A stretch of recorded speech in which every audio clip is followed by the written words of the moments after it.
الحمد لله وكفى والصلاة والسلام على من لا نبي بعد. أما بعد فأعوذ بالله من الشيطان الرجيم. بسم الله الرحمن الرحيم. يا أيها الذين آمنوا توبوا إلى الله توبة نصوحا. قال النبي صلى الله عليه وسلم ان اللہ یقبل توبۃ العبد ما لم یغرغر.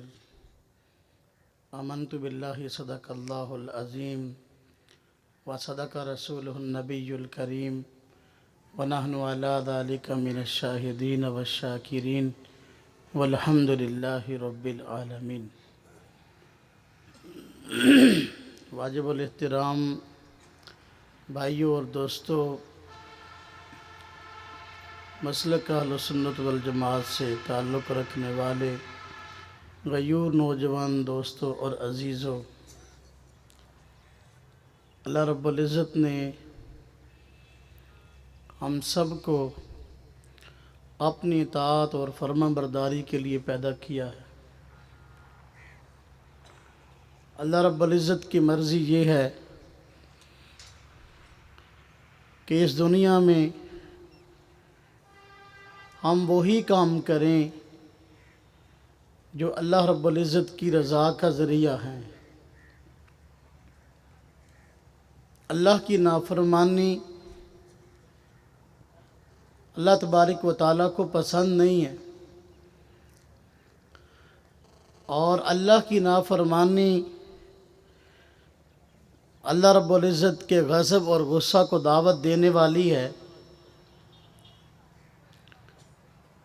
اور اللہ کی نافرمانی کا نام گناہ ہے.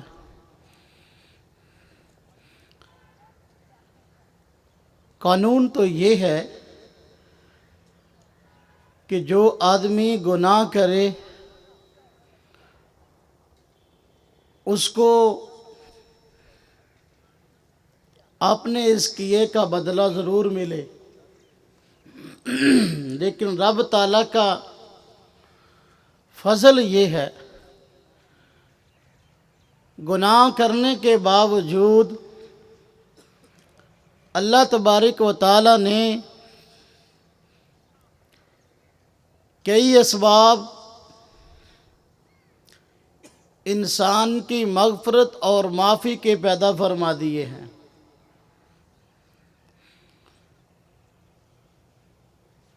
اللہ رب العزت نے نبی پاک صلی اللہ علیہ وسلم کو اس دنیا میں مبعوث فرما کر معافی کا ایک بہت بڑا سبب ہمارے لیے ظاہر فرمایا.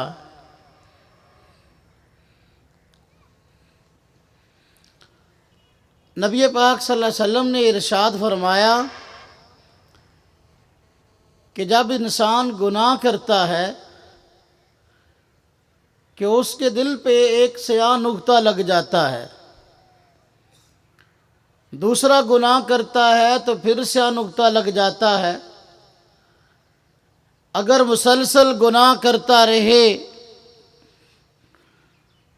تو آخر کار نتیجہ یہ ہوتا ہے کہ دل سیاہ ہو جاتا ہے. پھر بھی اگر اس کی واپسی نہ ہو تو دل پہ زنگ لگ جاتا ہے. جب دل پہ زنگ لگ جاتا ہے تو پھر عام طور پہ توبہ کی توفیق بھی بہت کم ہوتی ہے، اور انسان کفر اور شرک کی حد تک اللہ کی نافرمانیاں کرنے لگتا ہے. قرآن کریم میں اللہ رب العزت نے مشرکین مکہ کے متعلق ارشاد فرمایا ہے کَلَّا بَلْ رَانَ عَلَىٰ قُلُوبِهِمْ مَا كَانُوا يَكْسِبُونَ. ان کو اللہ کے رسول صلی اللہ علیہ وسلم کی واعظ و نصیحت اور آپ کی دعوت و تبلیغ سے نفع اس لیے نہیں ہو رہا کہ ان کے دلوں پہ زنگ لگ چکے ہیں۔ دل پہ زنگ لگنے کی وجہ سے حق حق نظر نہیں آتا اور باطل باطل نظر نہیں آتا، تو اللہ کی نافرمانی کا نام گناہ ہے۔ یہ بات سب جانتے ہیں کہ اللہ کی نافرمانی اللہ کی رحمت سے دوری کا نام ہے، اور اس کا نتیجہ بھی یہی ہے۔ یہ جو گناہ ہے اس کے متعلق علماء کرام نے، محدثین نے یہ فرمایا ہے کہ اس کی دو قسمیں ہیں۔ ایک گناہ صغیرہ ہے اور دوسرا کبیرہ ہے۔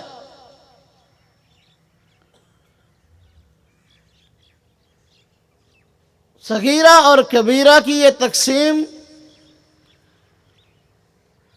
بسا اوقات انسان کو اس وہم میں مبتلا کر دیتی ہے کہ اچھا یہ جو گناہ ہیں جن میں میں مبتلا ہوں یہ صغیرہ تو ہی ہیں، کبیرہ نہیں ہے، اس لیے عام طور پر ان کو گناہ ہی نہیں سمجھتے اور نافرمانی نہیں سمجھتے۔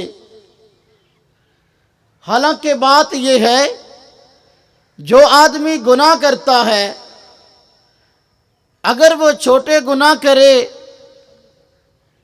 تو آخر کار بڑے بڑے گناہوں پر جری ہو جاتا ہے۔ صغیرہ گناہوں پر اصرار انسان کو بڑے بڑے جرم کروا دیتا ہے۔ تو یہ سمجھنا نہیں چاہیے، اس غلط فہمی میں مبتلا نہیں ہونا چاہیے کہ جو میں جرم کر رہا ہوں یہ چھوٹا تو ہے۔ جس جرم کو آدمی چھوٹا سمجھتا ہے عام طور پہ اس سے باز آنے کی توفیق نہیں ہوتی۔ جب جرم ہی اللہ کی نافرمانی کا نام ہے، گناہ نام ہی اللہ کی نافرمانی کا ہے، تو نافرمانی چھوٹی ہو یا بڑی انسان اللہ کی رحمت سے دور تو ہو گیا نا۔ یہ کیا بات ہوئی کہ آدمی گناہ کبیرہ سے دور تو رہے لیکن صغیرہ کا ارتکاب صرف اس لیے کرے کہ یہ گناہ ہے لیکن چھوٹا ہے۔ اس کی مثال آگ کی سی ہے۔ گناہ انسان کو دوزخ کے ایندھن میں لے جانے والا ہے۔ جو آگ ہے اگر بظاہر ہمیں نظر آئے کہ بھئی یہ چھوٹی سی چنگاری ہے تو آدمی یہ عقل مند آدمی یہ سوچ کر اس چنگاری کو نہیں چھوڑ دیتا، کوئی نہیں یہ چھوٹی سی چنگاری تو ہے، کوئی نہیں اس سے کیا نقصان ہونے والا ہے۔ کسی کے گھر میں آگ لگ جائے بڑے بڑے شعلوں کو تو بجھا دے، چھوٹی چھوٹی چنگاریوں کو رہنے دے کہ اس کا کیا نقصان ہے، اس سے کون سا گھر جل جائے گا۔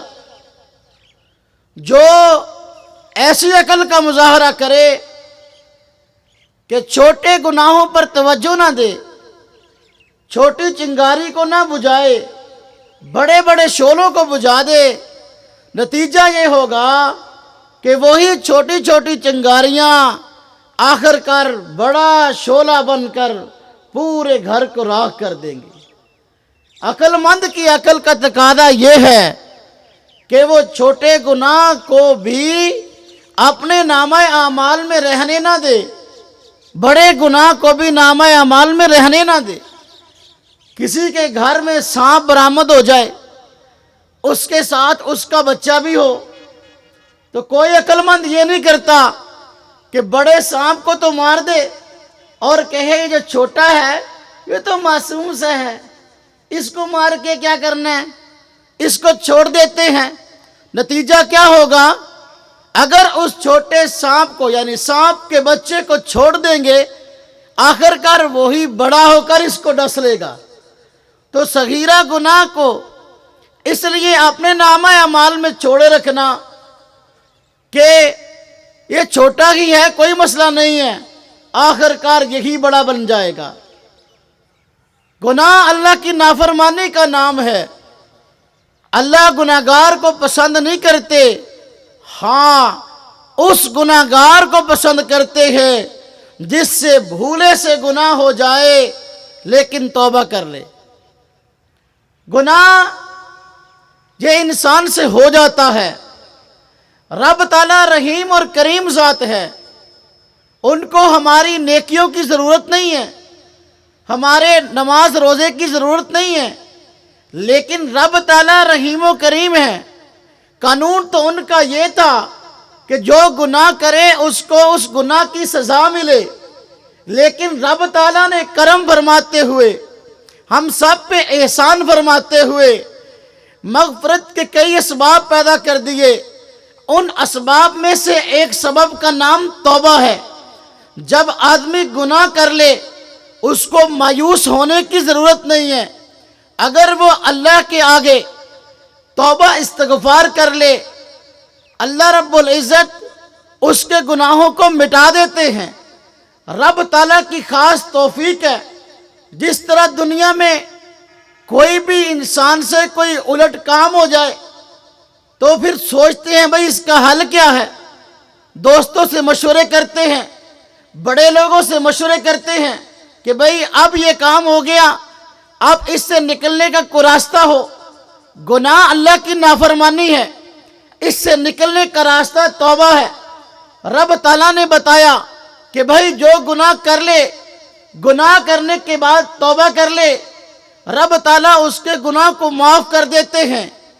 لیکن بات یہ ہے کہ جب آدمی گناہ کرے تو حل توبہ ہے۔ کیا ہر گناہ کے لیے ایک جیسی توبہ چاہیے؟ نانا، گناہ جیسا ہوگا اس کے لیے توبہ بھی ایسی ہی چاہیے۔ اگر گناہ چھوٹے درجے کا ہے، توبہ بھی چھوٹے درجے کی چاہیے۔ گناہ بڑے درجے کا ہے، توبہ بھی بڑے درجے کی چاہیے۔ گناہ کی مثال انسان کے کپڑے پہ لگنے والے داغ کی سی ہے۔ صاف و شفاف سفید کپڑا ایک آدمی نے پہنا، اس کے کپڑے پہ داغ لگ گیا، وہ اس داغ کی وجہ سے پریشان ہے، اس کو کیسے اتاروں؟ کپڑے پہ جو داغ لگ جاتا ہے، انسان اس کو اتارنے کے لیے مختلف اسباب اختیار کرتا ہے، مختلف طریقے اختیار کرتا ہے۔ بعض داغ ایسے ہوتے ہیں کہ وہ معمولی جھاڑ پوچھ سے صاف ہو جاتے ہیں۔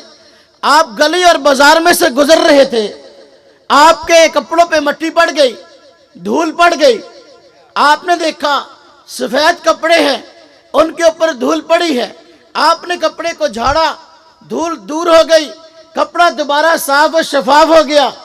آپ بازار سے گزر رہے تھے، دیکھا کہ ایک جگہ پہ گارا تھا، تو قریب سے گاڑی گزری، اس نے چیٹے آپ کے کپڑوں پہ ڈال دیے، آپ کے داغ کپڑے پہ لگا، لیکن آپ نے جھاڑا، وہ پھر نہ اترا۔ اب اس کے لیے دھونے کی نوبت پیش آئی۔ آپ نے نل کے نیچے، ٹوٹی کے نیچے، پانی کے نیچے اپنے کپڑے کو رکھا اور دھویا تو بالکل صاف ہو گیا۔ بعض داغ ایسے ہوتے ہیں کہ وہ بالکل تھوڑا سا معمولی دھونے سے صاف ہو جاتے ہیں، لیکن کئی داغ بڑے پکے ہوتے ہیں۔ مثلا ایک ہے سمپل مٹی گیری لگ گئی، وہ تو تھوڑا بہت دھونے سے صاف ہو جاتی ہے، لیکن اگر گار سیاہ رنگ کی لگ جائے اس سے کیا ہوتا ہے؟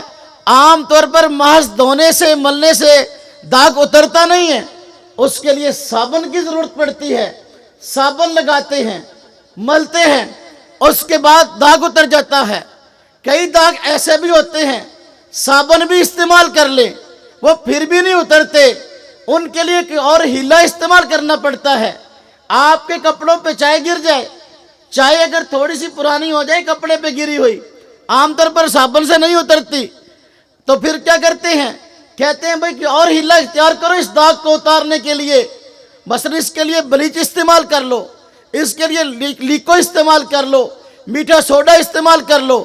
اب دیکھیں جیسا داغ تھا اس کو اتارنے کے لیے ایسا ہی سبب اختیار کیا گیا، گناہ جیسا ہے اس کے لیے ایسی ہی توبہ کی ضرورت ہے۔ توبہ رب تعالیٰ کی رضا کا ذریعہ ہے۔ اللہ کے نبی صلی اللہ علیہ وسلم نے ارشاد فرمایا کل بنی آدم خطاؤن، سب آدم علیہ السلام کی اولاد گناہ گار ہے، ہاں فرمایا خیر الخطائین التوابون، بہترین غلطی کرنے والوں میں، گناہ کرنے والوں میں وہ لوگ ہیں جو گناہ ہونے کے بعد توبہ کر لیتے ہیں۔ اللہ کے نبی صلی اللہ علیہ وسلم نے ارشاد فرمایا التائب من الذنب کمن لا ذنب لہ، جو آدمی گناہ سے توبہ کرتا ہے اس کی مثال اس آدمی کیسی ہو جاتی ہے جس نے کبھی کوئی گناہ کیا ہی نہیں ہے۔ جب انسان اللہ کے آگے توبہ استغفار کرتا ہے، اللہ کے آگے رجوع کرتا ہے، اللہ کے آگے آہوزاری کرتا ہے، رب تعالیٰ خود بھی معاف کر دیتے ہیں اور فرشتوں کو حکم دیتے ہیں کہ اس کے نامہ اعمال سے اس گناہ کو بالکل خارج کر دیا جائے۔ یہ رب تعالیٰ کا رحم اور کرم ہے۔ اگر قانون کو دیکھے تو پھر قانون کے تقاضے کے مطابق تو گناہ کی سزا ملنی چاہیے تھی، لیکن رب تعالیٰ کا فضل جو ہے ہم پہ ہوا، اس نے ایک راستہ توبہ کا نکال دیا کہ اپنے گناہوں کا بوجھ ہلکا کرنا کیسے ہے۔ توبہ سے گناہ معاف ہو جاتے ہیں، اس بات میں کوئی شک نہیں ہے، لیکن کیسی توبہ کی جائے تو گناہ معاف ہوں گے؟ توبہ کے لیے بھی کوئی قاعدہ اور قانون ہے۔ دنیا میں جو بھی کام ہے ان کو سر انجام دینے کے لیے قاعدے اور قانون بنے ہیں، توبہ کے لیے بھی قاعدہ اور قانون ہے۔ محدثین نے اس کے لیے شرائط بیان فرمائی ہیں۔ جب انسان سے گناہ ہو جائے اس کی توبہ اس وقت قبول ہوگی جب کچھ باتیں پائی جائیں، وہ شرطیں پائی جائیں۔ نمبر 1، انسان سے گناہ ہو جائے تو وہ گناہ رب تعالیٰ سے بخشوانے کے لیے اللہ رب العزت کے آگے آہوزاری کرے، مقصد اللہ کی رضا ہو۔ گناہ سے باز آنے کا مقصد اللہ رب العزت کی خوشنودگی ہو، دنیا میں کوئی مفاد حاصل کرنا مقصد نہ ہو۔ اگر ایک آدمی ایک گناہ کرتا تھا، اس گناہ سے باز آ گیا، مقصد اللہ کو راضی کرنا نہیں ہے، مقصد دنیاوی کوئی مفاد حاصل کرنا ہے، اس کو توبہ نہیں کہہ سکتے اور اس آدمی کی توبہ قبول نہیں ہو سکتی اور اس کے نامہ اعمال سے گناہ ختم نہیں ہو سکتا۔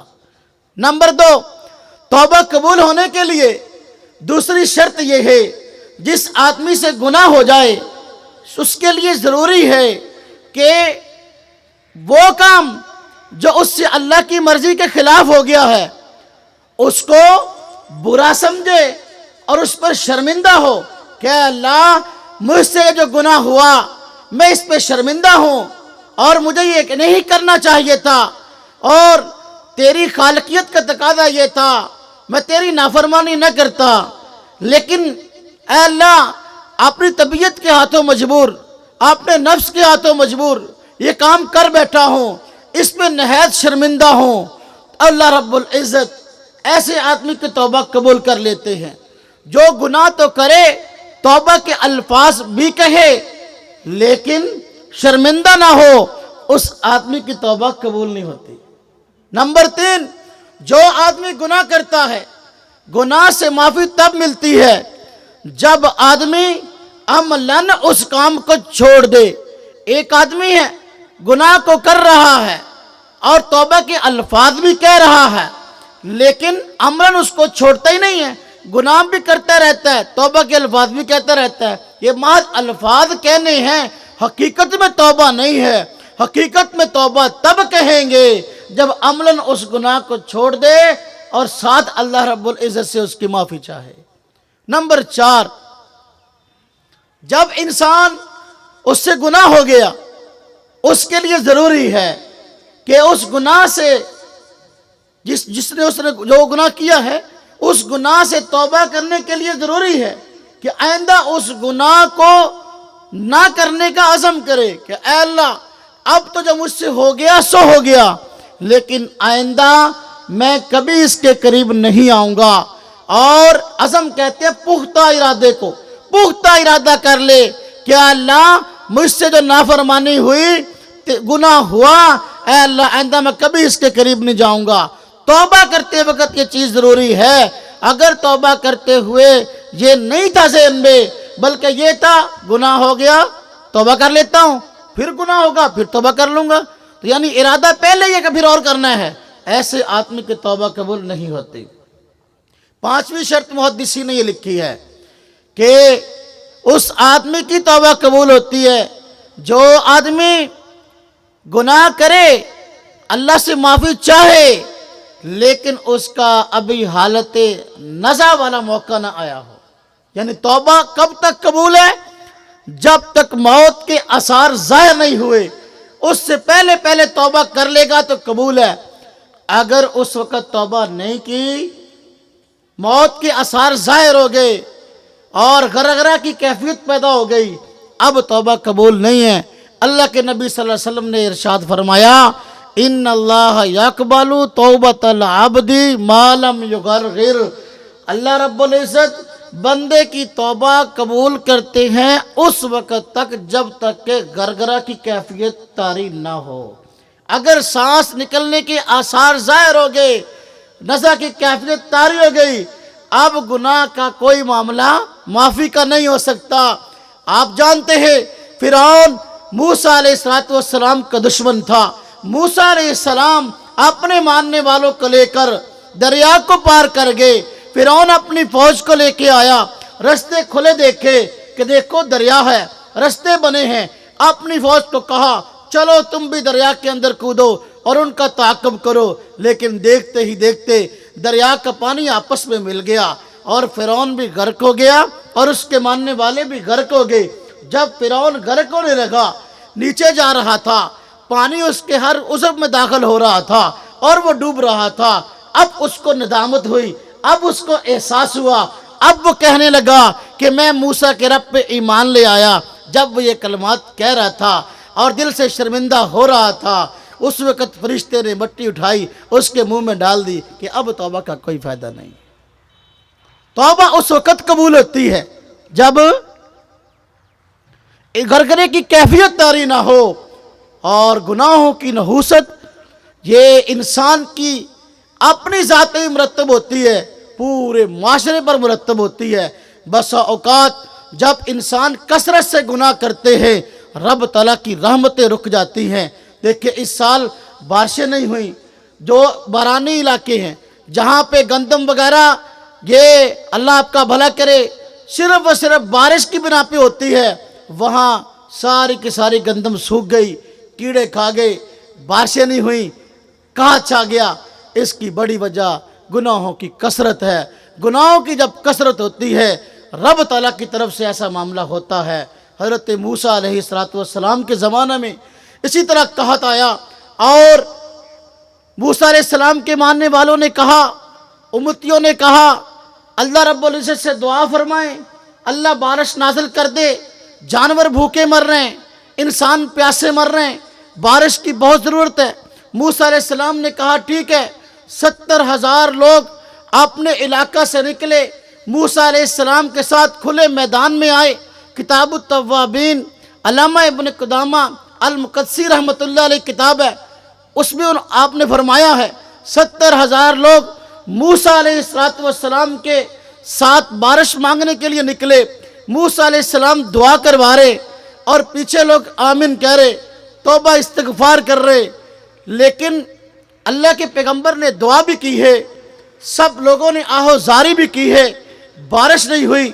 موسیٰ علیہ السلام نے اللہ تبارک و تعالیٰ سے عرض کیا کہ اے اللہ اتنے لوگ نکلے، 70,000 آدمی، یہ بیچارے رو رہے، آپ سے بارش مانگ رہے ہیں، میں اللہ کا پیغمبر آپ سے بارش مانگ رہا ہوں، بارش نہیں ہوئی۔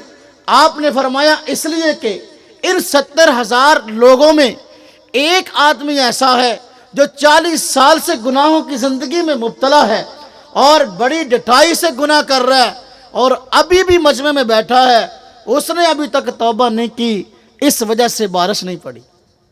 اس نے توبہ نہیں کی تو بارش نہیں پڑی۔ موسیٰ علیہ السلام نے فرمایا اے اللہ اس کا کیا حل ہے؟ اللہ رب العزت نے فرمایا اے موسیٰ اس 70,000 کے مجمع میں اس ایک آدمی کو یہاں سے نکال دو، بارش ابھی ہو جائے گی۔ اس کی وجہ سے بارش نہیں ہو رہی، اس کی وجہ سے تمہاری دعا نہیں قبول ہوئی سب کی۔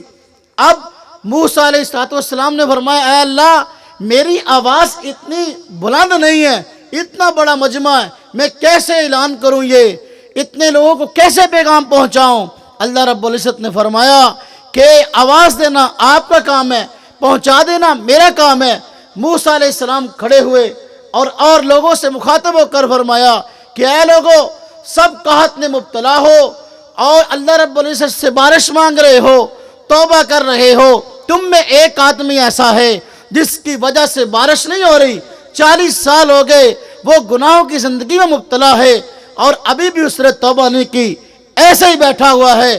مجھے اللہ نے فرمایا ہے اس آدمی کو مجلس سے نکالو گے تو بارش ہوگی، اس لیے میں تم سب کو کہتا ہوں تم میں جو آدمی ایسا موجود ہے جس نے ابھی تک توبہ نہیں کی، خدا را وہ یہاں سے نکل جائے تاکہ لوگوں پر بارش ہو جائے۔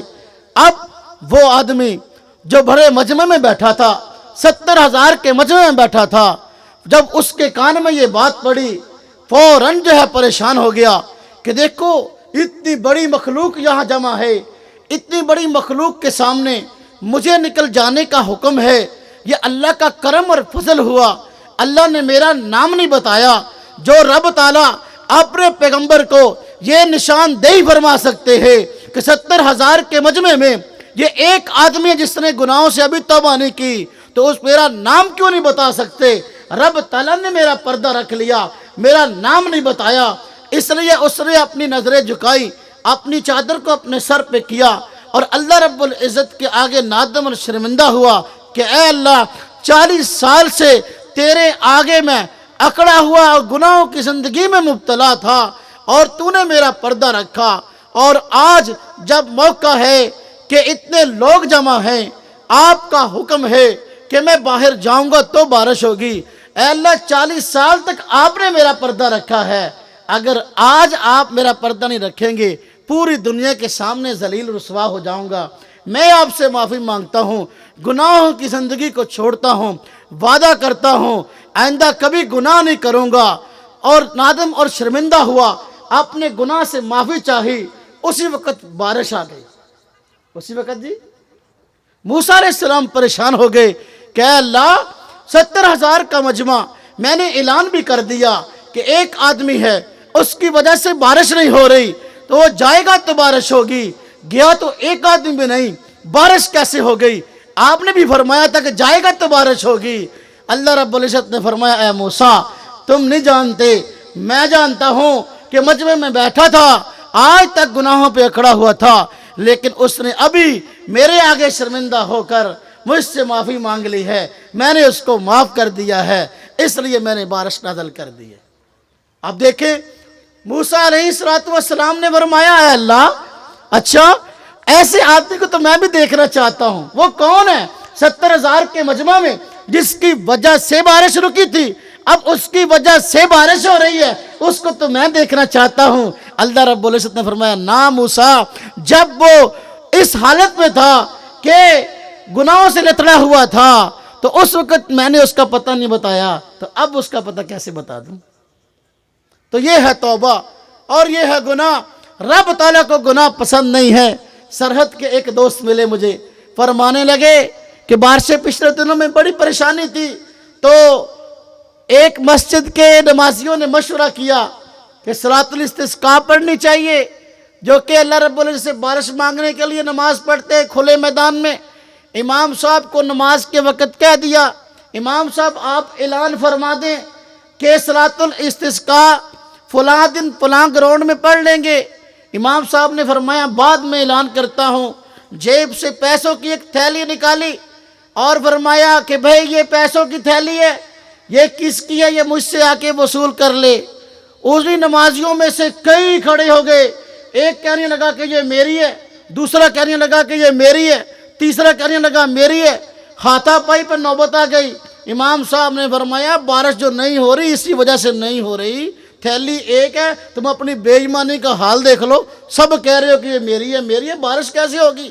بارش جو ہے اس طرح نہیں ہوگی، پہلے اپنی ان بے ایمانیوں سے توبہ کرو۔ اللہ رب العزت جو ہے ہمیں صحیح معنوں میں اپنے گناہوں سے توبہ کی توفیق عطا فرمائے، اپنے مقبول بندوں میں شامل فرمائے۔ توبہ کی علامات کیا ہیں؟ آخری بات عرض کروں، ایک آدمی گناہ کرتا ہے، یہ کیسے پتہ چلے گا کہ اس آدمی نے گناہوں سے توبہ کر لی اور اس کی توبہ بھی قبول ہو گئی؟ محدثین نے اس کی کچھ علامات لکھی ہے۔ نمبر 1 فرمایا کہ جو آدمی گناہوں کی زندگی میں مبتلا تھا، اس کی توبہ کی قبولیت کی علامت میں سے ایک علامت یہ ہے کہ وہ نیک لوگوں کے ساتھ بیٹھنا شروع کر دے گا، برے لوگوں کی صحبت کو چھوڑ دے گا۔ جو آدمی گناہوں کی زندگی سے نکلنے کے بعد نیک لوگوں کی صحبت میں بیٹھ جائے، برے لوگوں کی صحبت کو چھوڑ دے، تو وہ آدمی سمجھو اس کی گناہ کو اللہ رب العزت نے معاف کر دیا اور اس کی توبہ کو قبول کر لیا۔ نمبر 2 محدثین نے فرمایا کہ توبہ کی قبولیت کی علامت یہ ہے کہ آدمی اللہ رب العزت کی رضا اور نبی کریم صلی اللہ علیہ وسلم کی سنت پر کما حقہ عمل کرنا شروع کر دے، تو پھر بھی یہ سمجھ لیں گے اور آثار ہیں یہ اس چیز کے کہ اللہ رب العزت نے اس کی توبہ کو قبول کر لیا ہے۔ نمبر 3 محدثین نے فرمایا کہ جو آدمی گناہ سے توبہ کرے، اس کے توبہ کی قبولیت کی علامات میں سے یہ ہے کہ اس کو گناہوں سے نفرت ہو جائے اور نیکیوں کی طرف رغبت ہو جائے۔ جس کی زندگی کا یہ شعار بن جائے، سمجھو اس کے گناہ کی توبہ قبول ہو گئی اور اللہ رب العزت کے مقبول بندوں میں شامل ہو گیا۔ اللہ رب العزت ہم سب کو صحیح معنوں میں اپنے مقبول بندوں کی صف میں شامل فرمائے، گناہوں سے اللہ رب العزت درگزر فرمائے۔ وآخر دعوانا ان الحمدللہ رب العالمین۔ لا إله إلا الله، لا إله إلا الله، لا إله إلا الله، ما لنا رب سواه. لا إله إلا الله، لا إله